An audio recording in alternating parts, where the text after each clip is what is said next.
YSR की मौत जिस हेलीकॉप्टर हादसे में हुई वो हादसा खराब मौसम की वजह से हुआ। सवाल ये भी है कि आखिर पायलट को तो मालूम था कि तूफानी बारिश में हेलीकॉप्टर उड़ाना खतरनाक है, फिर उसने क्यों नहीं मना किया? जवाब सबको पता है। हर कोई जानता है कि नेताओं को ना सुनने की आदत नहीं होती और अब तो पायलट्स को भी लगने लगा है कि नेताओं की मनमानी कबूल करने में फायदा है।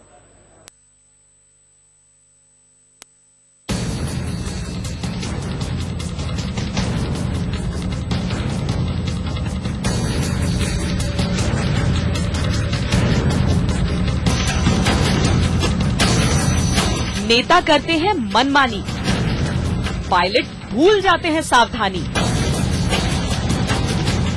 बहुत खौफनाक है नेताओं और पायलट के रिश्ते की कहानी।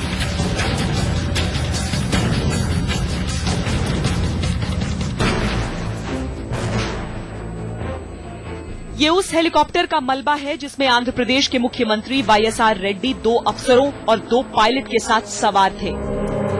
ये हेलीकॉप्टर जब उड़ान भर रहा था तब मौसम तूफानी बारिश का था।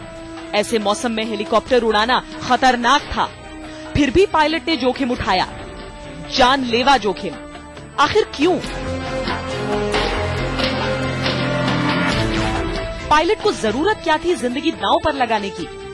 जानकार मानते हैं कि नेताओं और पायलट के बीच रिश्ते की गांठ जब हद से ज्यादा मजबूत हो जाती है तो उड़ान भरने में नेता मनमानी करने लगते हैं और पायलट भूल जाते हैं सावधानी का सबक।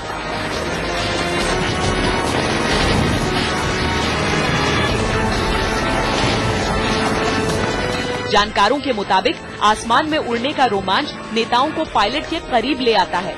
वो हेलीकॉप्टर के उड़ने उड़ाने में दिलचस्पी लेना शुरू करते हैं और पायलट से शुरू होती है उनकी अनौपचारिक बातचीत। नेताजी पायलट को इलाके का भूगोल समझाने लगते हैं और पायलट उन्हें बताता है हेलीकॉप्टर की हकीकत। कद्दावर नेताओं के साथ उड़ान भरने वाले पायलट जब उनके करीबी हो जाते हैं तो उनका रुतबा भी बढ़ जाता है। यूपी के कैबिनेट सचिव शशांक शेखर सिंह इसकी मिसाल हैं। एक जमाने में मायावती के पायलट रहे शशांक शेखर अब उन्हीं की बदौलत आईएएस अफसरों के बॉस बने बैठे हैं। पायलट्स को लगता है कि अगर इतना रुतबा हासिल करने के लिए उन्हें नेताजी की थोड़ी बहुत मनमानी माननी भी पड़ जाए तो बुरा क्या है। बड़े नेताओं के फरमान की अनदेखी करने का हौसला कम ही पायलट दिखा पाते हैं और यहाँ तो कई नेताओं के पास अपने निजी हेलीकॉप्टर भी हैं। वाईएसआर के करीबी माने जाने वाले नेता जनार्दन रेड्डी के पास 2 हेलीकॉप्टर हैं, एक 14 सीटर और एक 5 सीटर।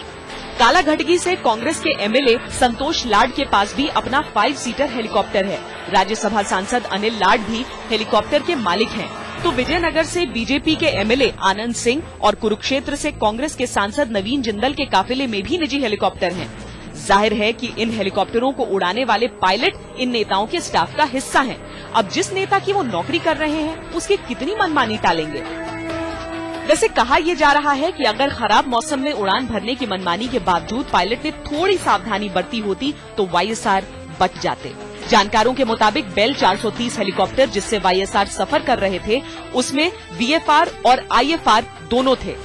वीएफआर को विजुअल फ्लाइट रूल कहते हैं और आईएफआर को इंस्ट्रूमेंटल फ्लाइट रूल। वीएफआर का मतलब ये है कि जब हेलीकॉप्टर को पायलट 2-3 हजार फीट के नीचे उड़ाता है और रास्ता देखने के लिए अपनी आंखों का ज्यादा इस्तेमाल करता है, जबकि आईएफआर वो तकनीक है जिससे पायलट तब रास्ता देखता है जब बादलों और खराब मौसम में घिर जाता है। हेलीकॉप्टर में एक और यंत्र होता है जिसे GPWF कहते हैं और इसका मतलब है ग्राउंड प्रॉक्सिमिटी वार्निंग सिस्टम। ये वो यंत्र है जो 5-7 किलोमीटर पहले ही ये बता देता है कि सामने कोई पहाड़ी या फिर कोई ऐसी चीज है जिससे हेलीकॉप्टर टकरा सकता है। लेकिन तेज बारिश में भी दोनों पायलटों ने वीएफआर के जरिए चलने का फैसला किया, यानी उन्होंने अपनी आंखों पर ज्यादा यकीन किया। ये फैसला तब लिया जब हेलीकॉप्टर में वो यंत्र नहीं था जो 5-7 किलोमीटर पहले ही ये बता देता कि सामने पहाड़ी है, यानी GPWF नहीं था। जी हाँ, फिर सुनिए, हेलीकॉप्टर में GPWF नहीं था। जबकि पायलट को करना ये चाहिए था कि हेलीकॉप्टर को आईएफआर से चलाना चाहिए था, यानी उस यंत्र से जो खराब मौसम में रास्ता बताता है, या फिर लौट जाना चाहिए था। लेकिन ऐसा कुछ नहीं हुआ और जो हुआ उसकी किसी ने कल्पना तक नहीं की थी। आज तक ब्यूरो।